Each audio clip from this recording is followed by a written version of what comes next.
Welcome to the Nephology podcast. I'm your host, Joe David, and I'm the founder and CEO of Nephos Group.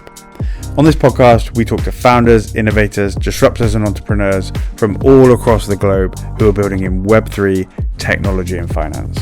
And if that's something that you're interested in, please hit that subscribe button to make sure you don't miss out on any of the latest episodes. Now on to the next episode. Hello everyone, welcome to the latest episode of the Nephology podcast. We are back after the break for Christmas and New Year, and I'm delighted to welcome my friend Harly to the stage, if you like, today.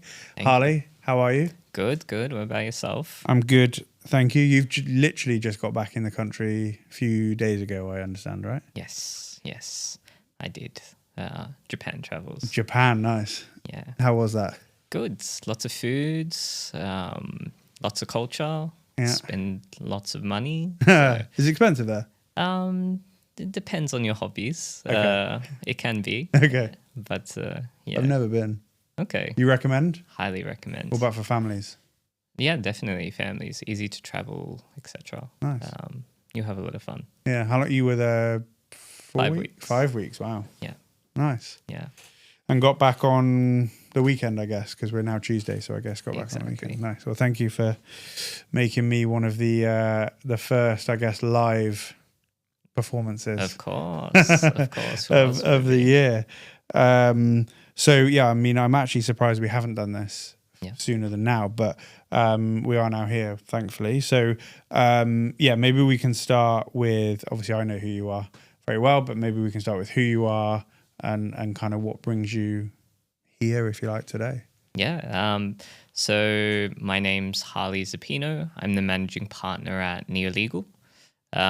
So basically, Neolegal is a firm that specializes in crypto and blockchain, ultra high net worth individuals, sports and entertainment, corporate, commercial, and financial services. So we're quite broad. Then myself personally, so my specialization is in corporate, ultra high net worth individuals, very specialized in the crypto and blockchain side. I've been in that space since 2015, as well as the corporate space as well. Nice, thank you. And obviously from your accent, you come from a different part of the world to me. So yes.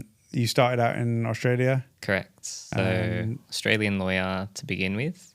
Then moved out here to the UAE. When was that?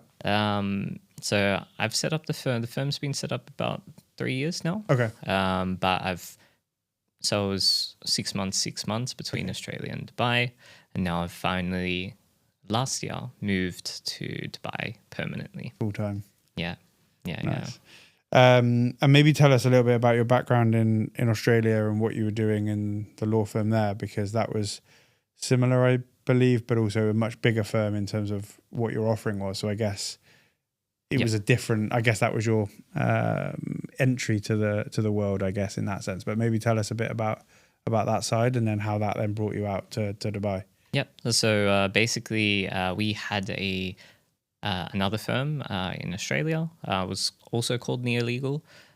We partnered with another firm called Cornwalls. So Cornwalls is a much bigger firm.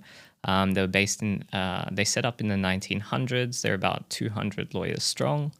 So they do a lot of stuff, litigation, crypto, corporate, M&A, IPOs, etc. So taxation. So they're quite robust, quite a big firm. And obviously the CEO there is one of the partners here at Neolegal. Okay, fine. What made you take the move to go from Australia to Dubai? What was the drive behind that? I think a lot of the Western jurisdictions are slowly deteriorating, unfortunately. Yeah. In terms of opportunities, I guess regulation is slow. Things move slow. Things are getting more expensive. And you just don't get the, I guess, freedom that you do from a business perspective.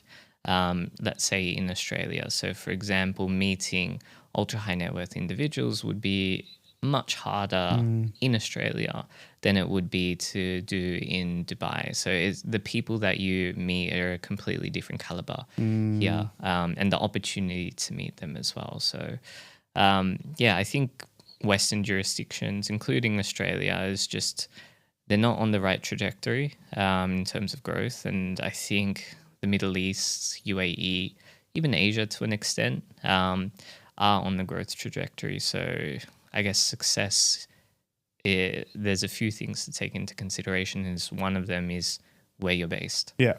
And look, I'm from the UK, so I know full well about a Western powerhouse, I guess you would call it, but not performing at its peak in any way. Exactly. Right now, and similar reason why I left as well was the opportunity there was dwindling significantly, and the only way to get into those big circles was to already be in the cliques or to already be in the network, and actually as a new person, if you like, coming into that, it was very difficult to break that. Whereas here, it's completely the opposite to that. So I guess we just touched briefly on this part of the world, but had you been here before? Did you have clients here? Or was it literally a case of, I'm in Australia, I'm gonna pick myself up and drop myself in Dubai and hope for the best? No, I don't think I would be. I'm not the spontaneous type. Okay. I wouldn't be able to do that. I'd have a heart attack. But so it was planned out quite meticulously. So we did have clients based here in Dubai, and I built a lot of friends. So I did a litigation file for one of my friends, now good friends. Hopefully you didn't litigate against him. No, not against him. Not this time. That's how you treat your friends. Exactly. But yeah, we looked after him, and he was actually quite a prominent individual in Dubai. So I guess 5-6 years later, we reconnected, and he started bringing a lot of opportunities and whatnot, and we were able to establish our roots here in Dubai. So we made the call that, look, it's just a much better growth opportunity than Australia would be. And Australia is okay. It's just you'll be flat. You'll be in the median. It's nothing where you have the opportunity to skyrocket. Yeah, and I don't know a lot about Australia. It's a funny place for me because it's so far away, right, from home for me in the UK, and it feels like it's got its own world and its own economy and its own kind of culture, and which obviously a lot of places do, but Australia just feels so far away from everywhere else, right? So I imagine that to an extent is probably how you felt if you wanted to work globally. Yeah. Australia is probably not the ideal place for global business in that time zone and all those things. Exactly. Time zone's pretty terrible. 14 hours from Dubai. Yeah. I think 20 plus hours from Europe. Yeah. It's just, it's a difficult location. It's close to Asia, somewhat close to Asia. But again, Dubai, you have access to the whole world. It's in the middle of the whole world. It's a what's the word, like a transit hub as well, right? So I've had people where they go, I'm going to Singapore, but I'll be going via Dubai, so let's grab a quick cup of coffee, for example. So there's a lot of that. Obviously, you get that luxury, whereas you don't get that in in Australia. No one's transiting through Melbourne Airport or whatever, I assume. No. And I guess then, what's the crypto scene like? I guess going back to how you got into crypto, but then what's the crypto scene like in Australia? Is there much crypto there? Are they talking about it? And maybe I should ask you first how you got into it, but maybe touch on how you got into it, and then the Australian market. So I got into the crypto side in 2015. So I'm a very big gamer. And I used my graphics cards to start mining Bitcoin. And then from there, I mined quite a few Bitcoin actually. And it didn't really hit that it was real money until you were able to cash it out. And then to be able to, and it wasn't much. I think it was only 500 USD at the time. It was a lot for me back then. But when you were able to cash that out, you sort of feel like, wow, this is actually a real thing that I've mined through my gaming PC. Kind of made from nothing, as it were. Exactly. So from there, I thought, wow, this is a great opportunity. Obviously, I studied law, so I applied it to my legal degree. And then, I think I became one of the prominent lawyers within the crypto space. And that was when, like 2016, 17 by this point? Or When I applied it to my legal career, probably 2016. Okay. Yeah. So when you say one of there probably wasn't many of you. No, I think at that time, no one was a specialist in crypto law or crypto in general, because it really was quite new. The regulators didn't know how to apply the laws to it. It was the Wild West. White papers were being sold for 50 to 100K. Yeah. Tokens were going up, 10,000 times, 50,000 times. It was just absolutely ridiculous, and it wasn't scenes that you would see now. No. I would say. So yeah, it was a very interesting time, I would say. That must have been, as a lawyer, we got into it in like 2018 from an accounting perspective, and it was difficult then, but at least from an accounting perspective, we're not necessarily relying on laws as such, right? We're relying on guidance and applying guidance and whatnot. Obviously, there's an element of legal to it that you can't be fraudulent, but in principle, we're applying guidance, right? Yeah. Whereas for lawyers, you are looking at law, you are looking at a legal precedent or whatever the word may be. I'll probably butchered it there, but that's okay. Like, it must have been even more difficult in the legal sense to try and make head or tail of this thing that nobody knew how to deal with, and regulators didn't know, and clients didn't know, and it must have been a nightmare. So I guess the law in itself, the law is, and I'm sure everyone's heard this before, the law is not black and white. Yeah. It's specifically written on purpose to be broad to an extent, in most jurisdictions anyway, for the courts to be able to interpret it in a way that they see fit, that is relevant to the time and the age at that particular date. So it was specifically broad. So at that time, the regulators didn't want to touch it. There was no case law. There was no precedence, because no one was going to court because it was too expensive as well. So what was happening is different lawyers were interpreting things in different ways. So nobody knew 100%, but I guess you had to use your best intuition as to how it would fit. I think one of the problems back then is that a lot of lawyers didn't understand the technology. Yeah, okay. And this is probably why I guess my firm was a little bit more successful, is because they actually understood the technology behind it. So if you didn't understand the technology, it was very difficult to actually apply the law to 100%. it. So I think in that sense, it was, I guess, one of our key differentiators. And right now, though, obviously there are a lot of lawyers that do understand the technology quite well. But back then, I was quite young back then. There wasn't many. So and it was similar to us. Again, similar story in that, there weren't many accountants that understood how crypto worked, and therefore it was very difficult to apply accounting standards and tax rules, etc., to something if you don't understand it. Yeah. And I still say to this day, crypto accounting, as it were, isn't that complicated if you know the underlying technology that you're dealing with. Exactly. If you don't understand that part, it's very difficult to apply, rules and regulations. And like you said, there's more and more these days that do understand it. Yeah.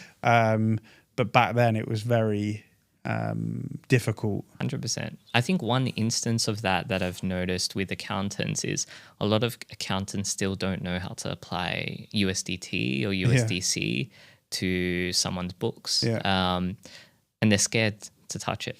And obviously you guys know how to do that very well. So obviously that differentiator just makes an absolute huge it's difference. I guess it's for both of us, right? When I'm sending a client to you or when you're sending a client to me, we know that the other one knows what they're talking about, right? They understand the technology, or that we don't have to ring them up and go, look, I'm going to send you this client.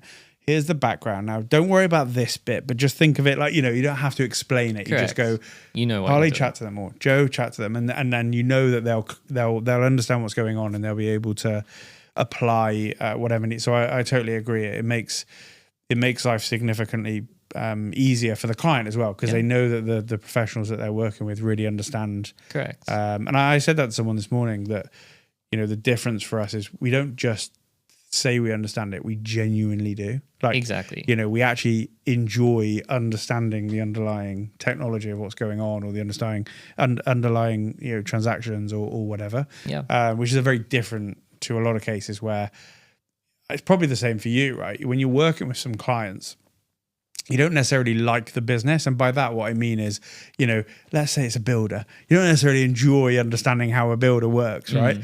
Whereas with crypto, I actually genuinely enjoy it. Yeah. So then you got a passion for it. So then I think you're able to advise a lot better. 100%. And I guess even from a commercial perspective, when your accountant understands the technology, the accountant's not learning on your time. Yeah, exactly. Yeah. You're not paying to teach the accountant, which is a good thing, and it's a very valuable asset. Whereas if you've used an accountant that doesn't know about the technology, you're actually paying for them to learn, and it's going to be a lot more expensive, and you've upskilled this accountant and you're not getting anything in return. So, 100%.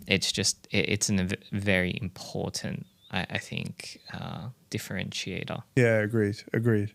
And so going back to your time in Australia, you said you had Neo, and Neo was working closely with Cornwalls. Were you one firm? Were you...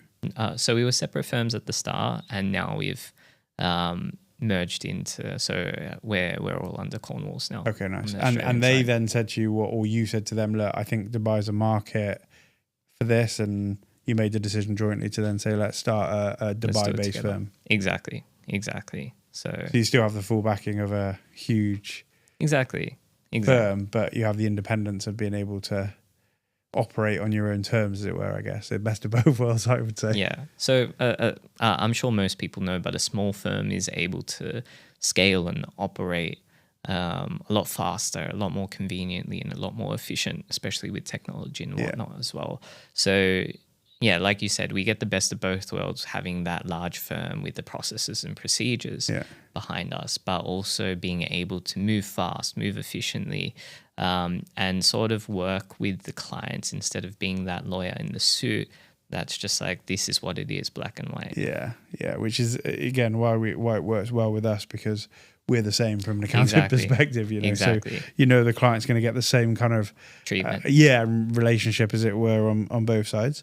So I guess they're moving to now back into Dubai, and you're here, and crypto is a big thing here. They talk about it a lot. It's there's a lot of crypto players here, not just individuals, but also the entities themselves. And they did something very unique in Dubai, in that they came out and said, we're going to create a regulator. They were the first, right? The first jurisdiction to say a sole regulator that only focuses on crypto and virtual assets. So, like, as a lawyer, that must have been very good to have a clear regulatory path, I guess. But yeah, maybe talk about, as much as we can in terms of VARA and like their role within the ecosystem, and now how, I guess, the UAE is playing out. Yeah.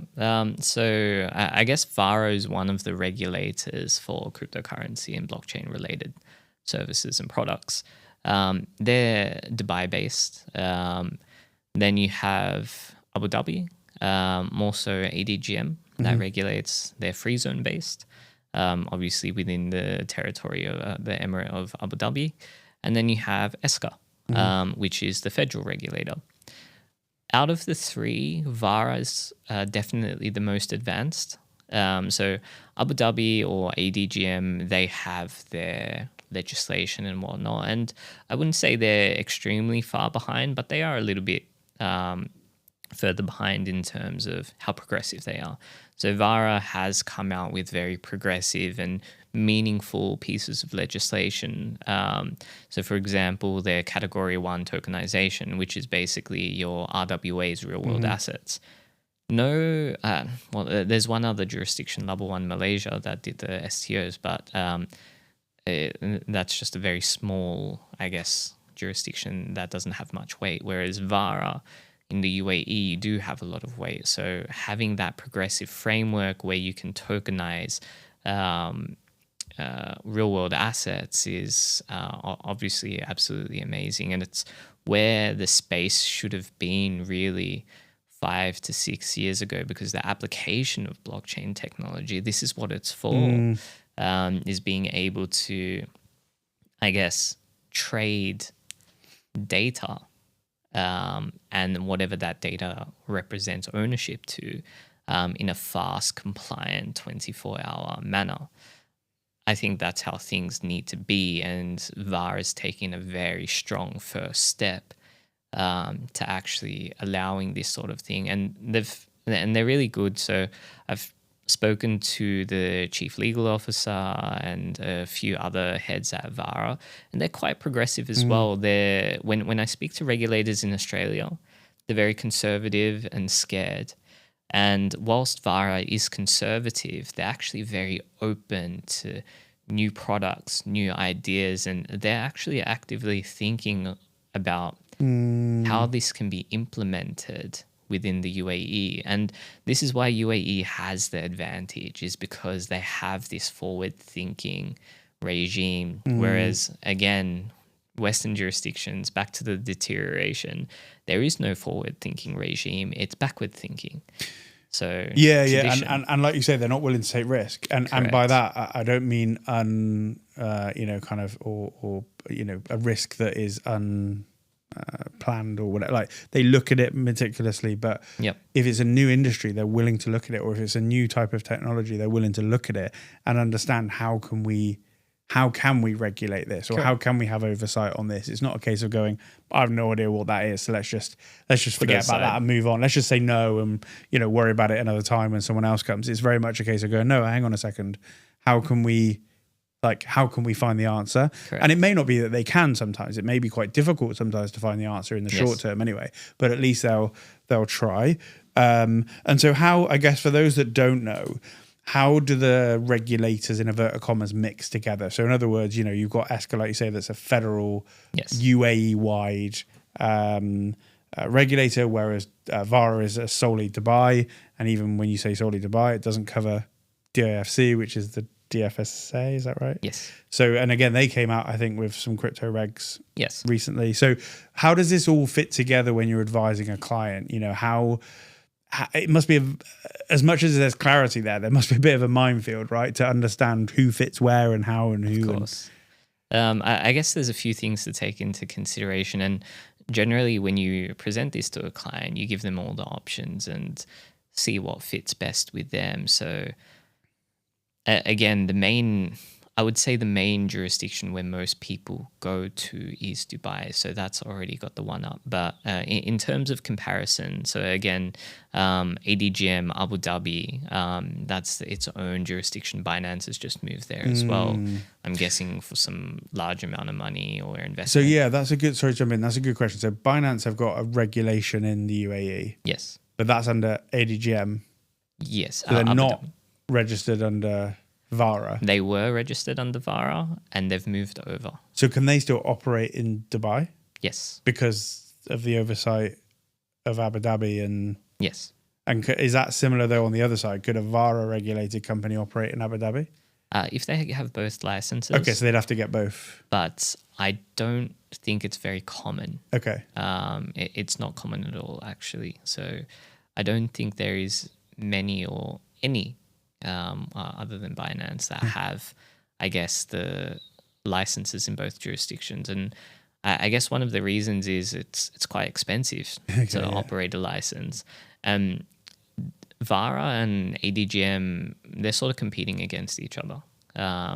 So again, this is one of the benefits of the UAE is that you have multiple regulators where each are trying to take market share. So it's like a commercial business. So whereas in the UK, for example, you have a single regulator and they have no competition, they have no KPIs, they don't care.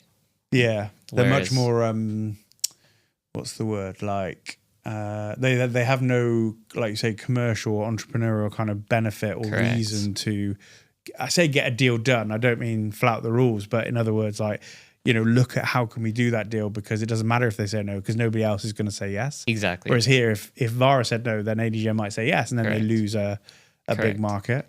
And so how do you, when you're talking to a client, how, obviously it depends on the client, of course, but like, how do people, because whenever I talk to people, VARA is the word that comes out of their mouth, or the acronym that comes out of their mouth, right? Because it's the one that everyone knows. So is there, kind of, are you having conversations with clients where you're kind of debating, do we look at ADGM or an ESCA if possible, or a DFSA or a VARA? And like, again, like I say, I know it's specific, but like what sort of things drive people to certain decisions on that?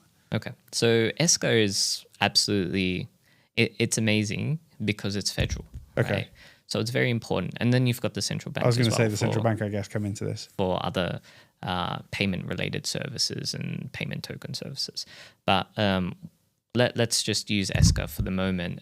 Basically, ESCA is at a federal level. And it's perfect. But the problem is that ESCA does not have as many products and services available as opposed to what VARA does. Okay.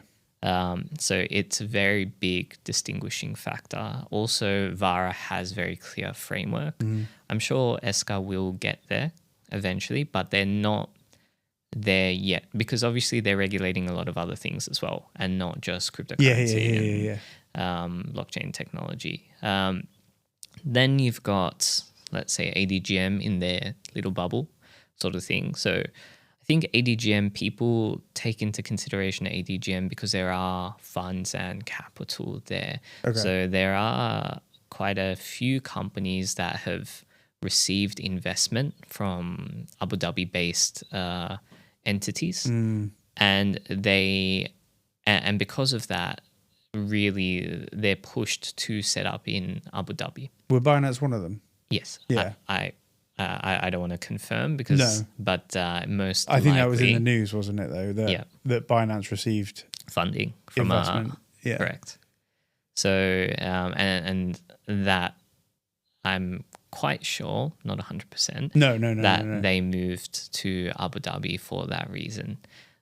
So there's a lot of these nuances, I guess, in relation to where to set up, how to set up, what licenses are available. So, for example, the Category 1 RWA license, realistically, your only choice if you want proper framework is through VARA. Okay.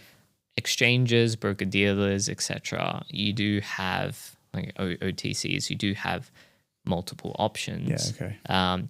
But again, Dubai is really the main market in most circumstances, not any of the other jurisdictions. And then I guess to throw in another one into the mix is Ras Al Khaimah. Yes. They don't have their own. They fall under ESCA. They'll fall under ESCA. Okay, so they don't have their own framework. So within their kind of free zones, they are limited to the ESCA licensing rules, I guess, into what they can offer. Yeah, and I guess what falls outside of ESCA as well, or securities laws. Yeah, okay.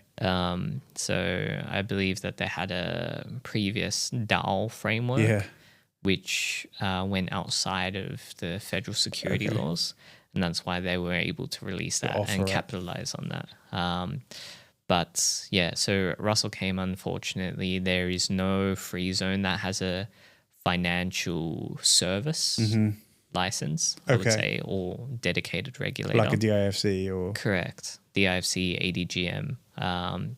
So unfortunately, they're not at that stage yet. They might be in the future, but right now it's probably not a viable jurisdiction for, I guess, companies wanting to set up their... Yeah, so it's a bit projects. early stage for... I guess you could do things like prop trading and stuff like that if you wanted to, but when it comes to exchange license proper, or OTC. I don't want to call it a serious business because a lot of some of these prop tradings are quite serious. But but you get my point. Is if you want to take external money, client money, and do something with it, it's really Dubai or Abu Dhabi for that. And so does VARA then have a conflict sometimes? I say conflict, but where ESCA's rules say one thing, do VARA's rules align very similarly, or can there be a place in Dubai where you've got a middle ground, where you see those kind of circles, when they cross over, and in the middle you've got that, VARA doesn't cover it, ESCA doesn't cover it, or one way or the other, VARA says yes, ESCA says no. Does that ever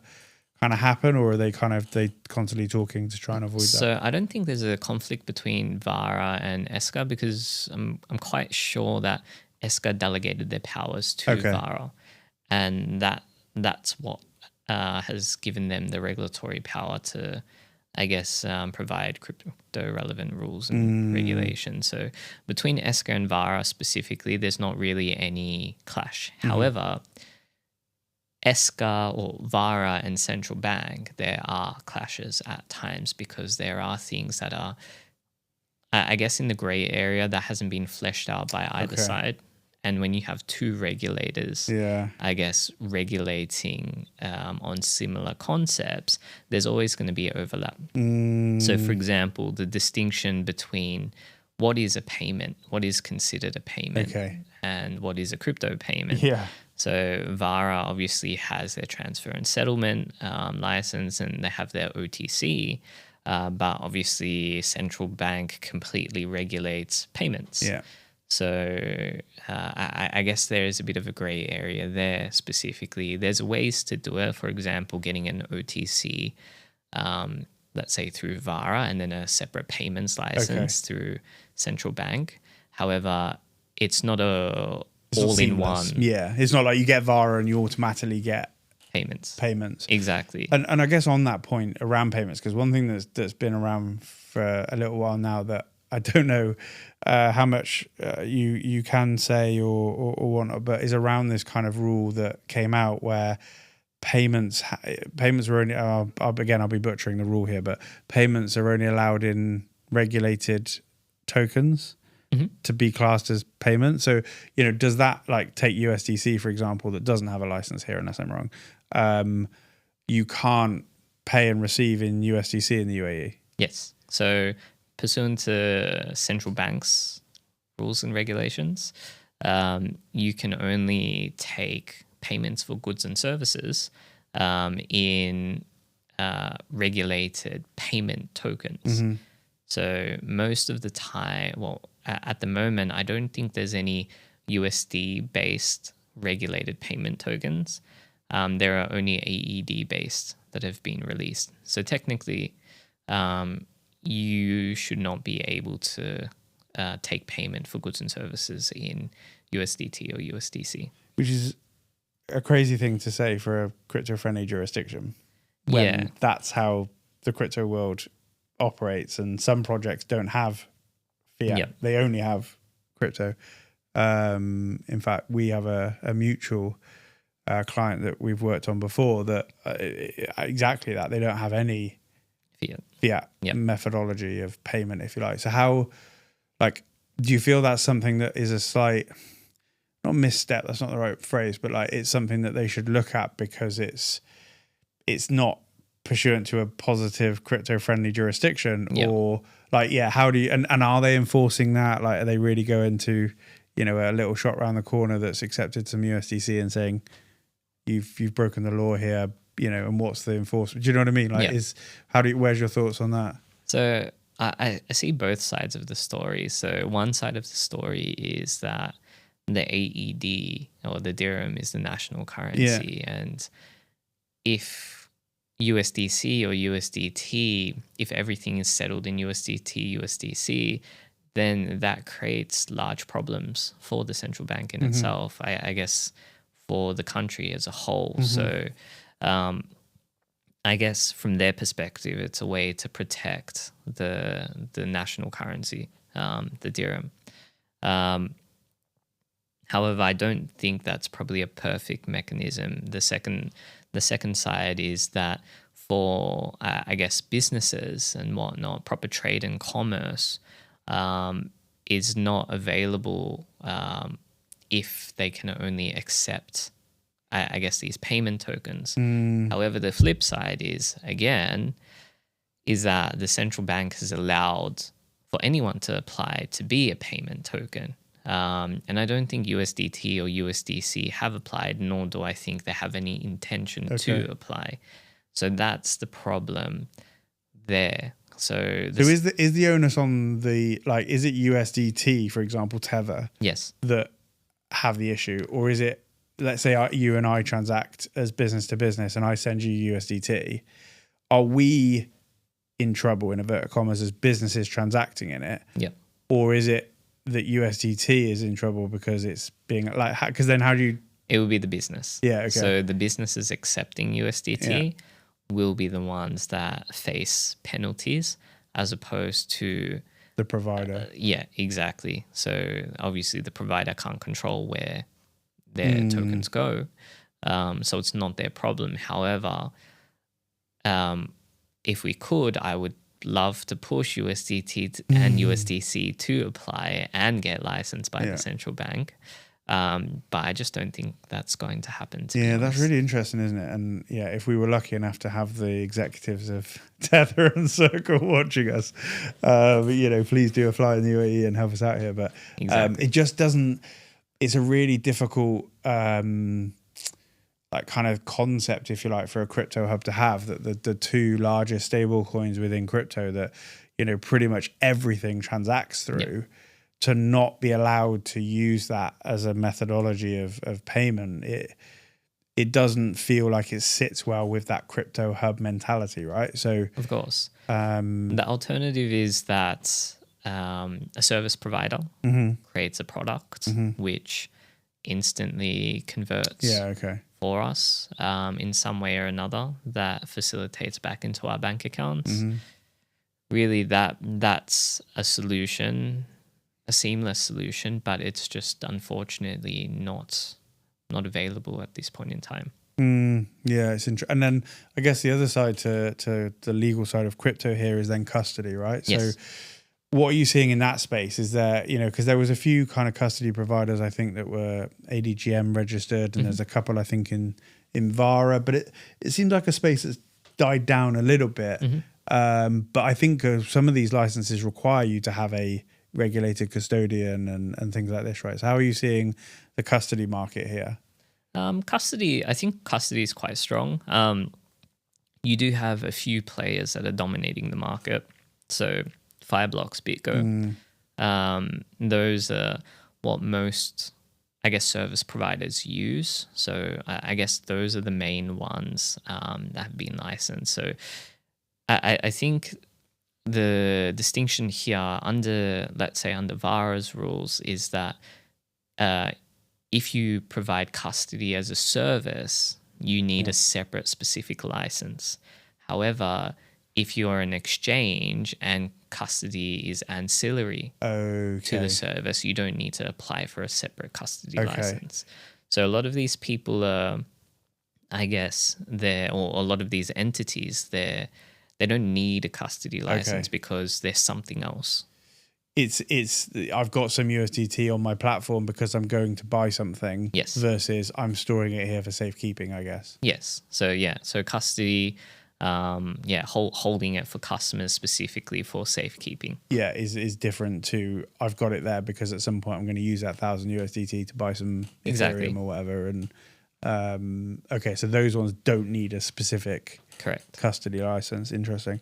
I guess then, finishing specifically on crypto, because I want to move on because there's other industries you guys have worked with, but as far as you're concerned, this part of the world, the UAE and the wider kind of area here, I guess you still see it as a huge positive space for crypto founders and entrepreneurs to be considering. No, 100%. And definitely somewhere to consider, but I think also where a lot of founders and entities sort of screw up is on the taxation side. Again, and you know this better than me, Joe, the UAE has 9% corporate tax. So they don't have OECD rules or corporate foreign control rules, but they have something very similar in their taxation legislation. Yeah. So I think a lot of companies are not aware that the control rules. So even if they're UAE based and they're set up in the BVI, realistically they should be setting up a corporate tax account. Yeah. Like you say, the they're not the same rules specifically as we might have had in Australia or in the UK or the US, around kind of where you're based and therefore where you're taxed and all these sorts of things. But if they are situated in the UAE or they're offering their services in the UAE and they've got BVI entities, there can be taxation problems, question marks around that. And I think the other thing I hear a lot is still now, which I find amazing even now, is the UAE is really loose for regulation and tax, which it's not, and I don't think that's a bad thing either, by the way. I think it's great that, they are really trying to regulate, and they're also, putting an element of tax, because it gets rid of some of those people that just come here for the free ride, as it were, and they actually get serious players that want to operate properly. Yeah, definitely. And that's what we're finding. The people we're talking to, especially the mutual ones we're talking to, they're proper companies, right? They want to do things properly, and I guess I know I just said finishing on crypto, but just on the kind of VARA / licensing piece, that's something you support clients through. But what sort of like timescales and budgets do they need to be thinking about? And obviously that's high level. I appreciate it's different for every project, but like roughly, are they looking at $100,000 in 6 months, or are they looking at $1 million in 6 years? What sort of thing do people want to think about if they're thinking of the UAE and entering this market? Where do they need to sit on that? So there's a lot of things that you need to take into consideration. I guess high level numbers, you're probably looking at an absolute minimum of 300,000 to 400,000 USD in operational expenses, absolute minimum. So in saying that, the UAE is not for genuinely fresh startup, unfortunately.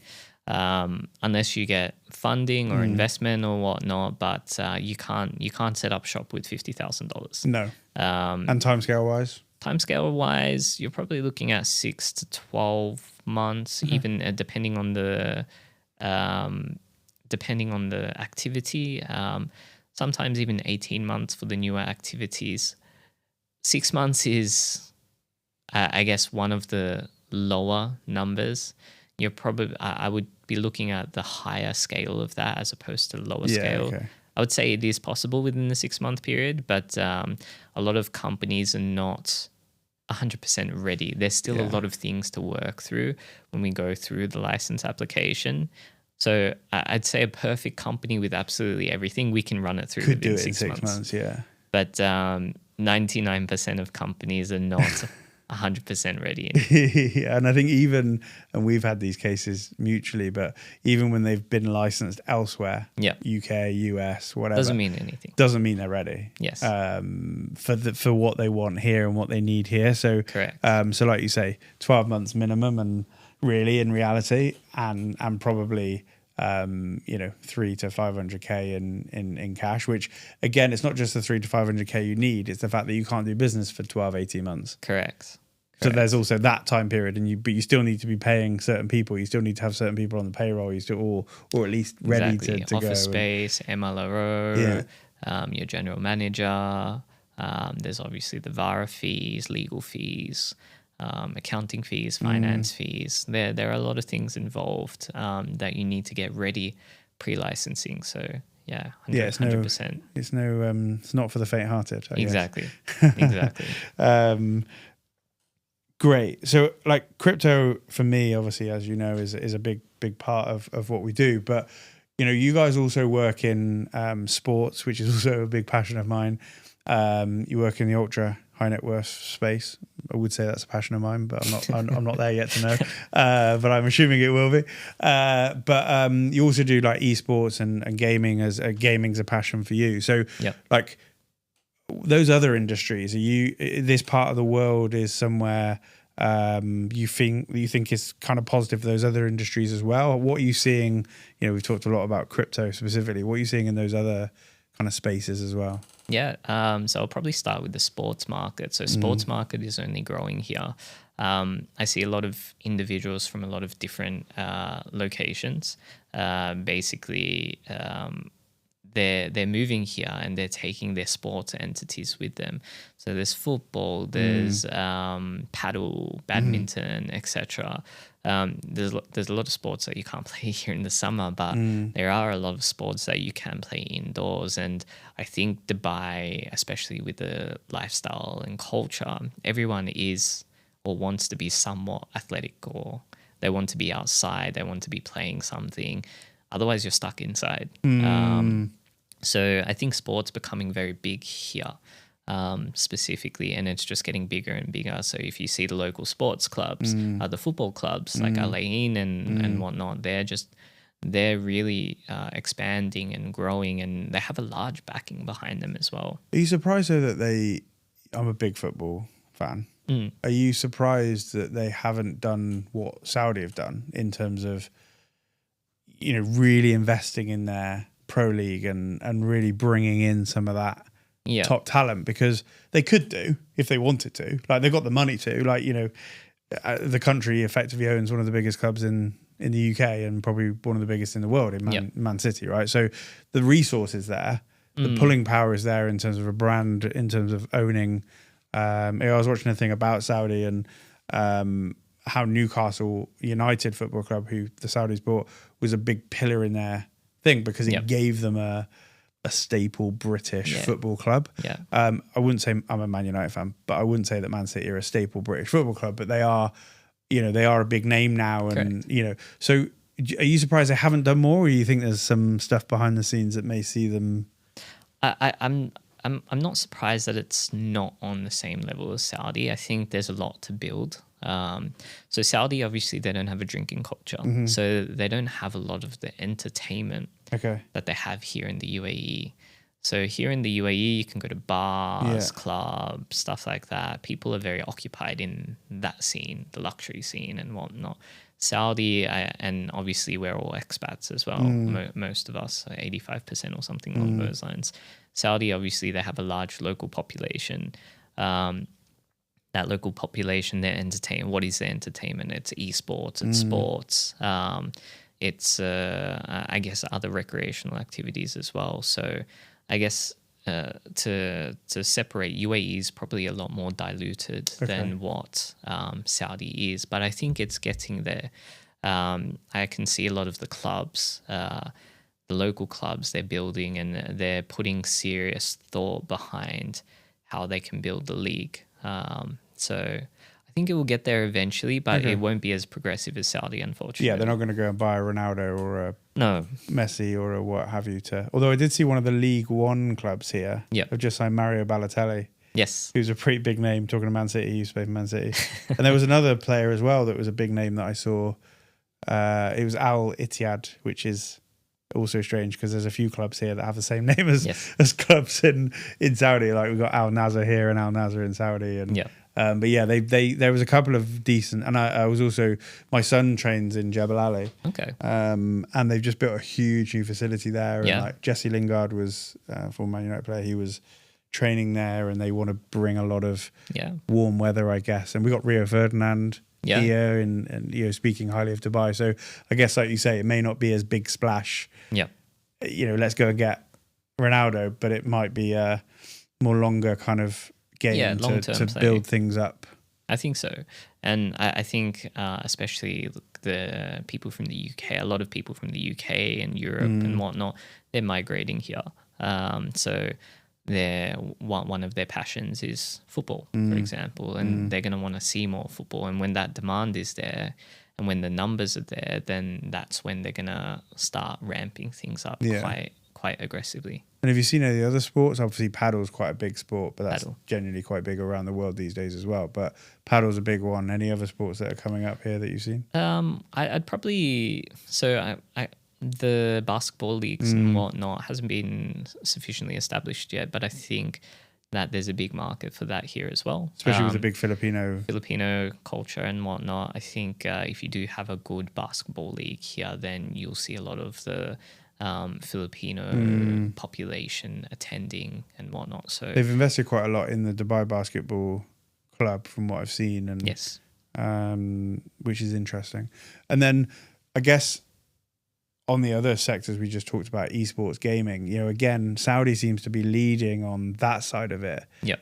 Is the UAE doing much in that space, do you think, or are they focusing much more on the kind of crypto and blockchain side of things? I think they're getting there. Again, Saudi just moves so much faster with those type of recreational activities.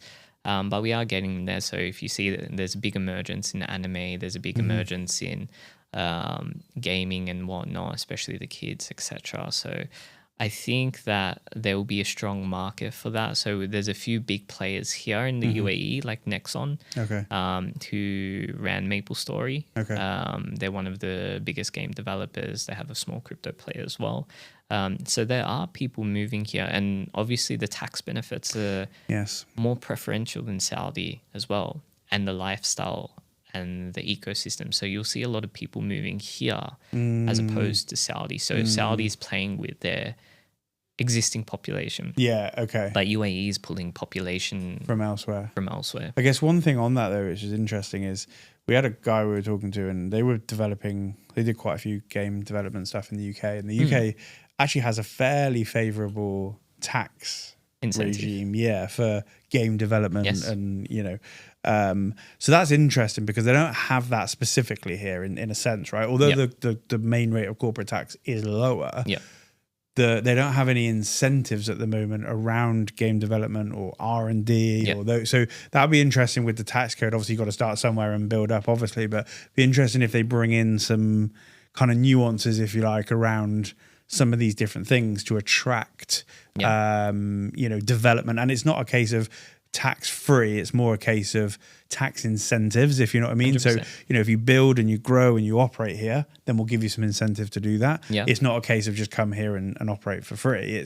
It's build here and hire here and those sorts of things. So that's something I guess to keep an eye on to see how they develop that side of things. I agree. So obviously now 9% corporate tax, etc. So I think right now they're missing out on the startup or the lower tier individuals. I think the startup market can really help build the economy, whereas with the 0% or 9% corporate tax, basically the focus is on your medium, already well-established firm. So taking into consideration, for example, my law firm, right? My law firm wouldn't be able to open here if we've just started brand new. But we were already doing quite well in Australia, and only then were we able to move here into the UAE. So I think it would be the same for a lot of businesses, and maybe that is UAE's target market, is those mid-tier to top-tier businesses that already have revenue and whatnot.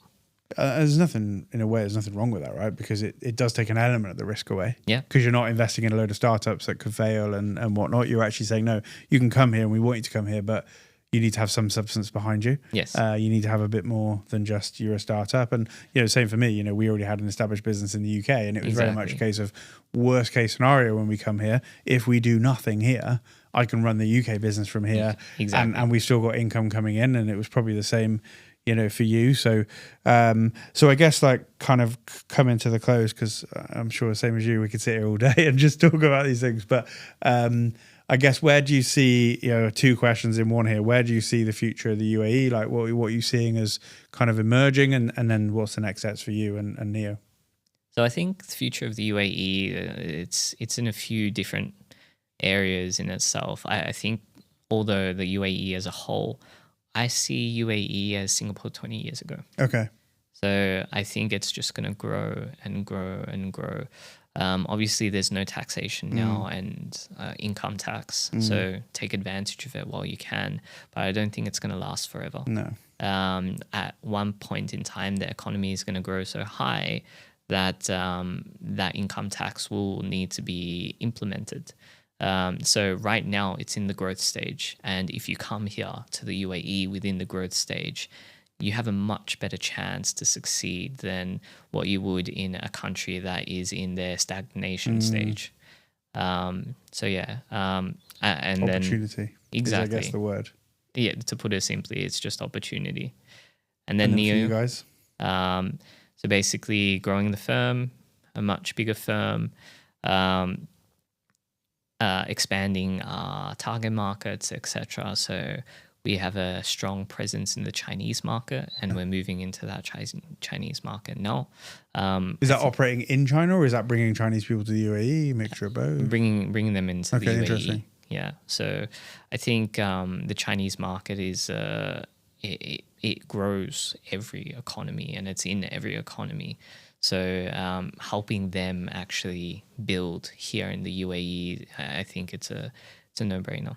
Amazing. Harley, thank you so much for joining. Thank you We'll for obviously having put me. everything in the notes and everything, but if people want to find you, where's the best place for them to find you? They can find me at a gaming cafe. I'm joking.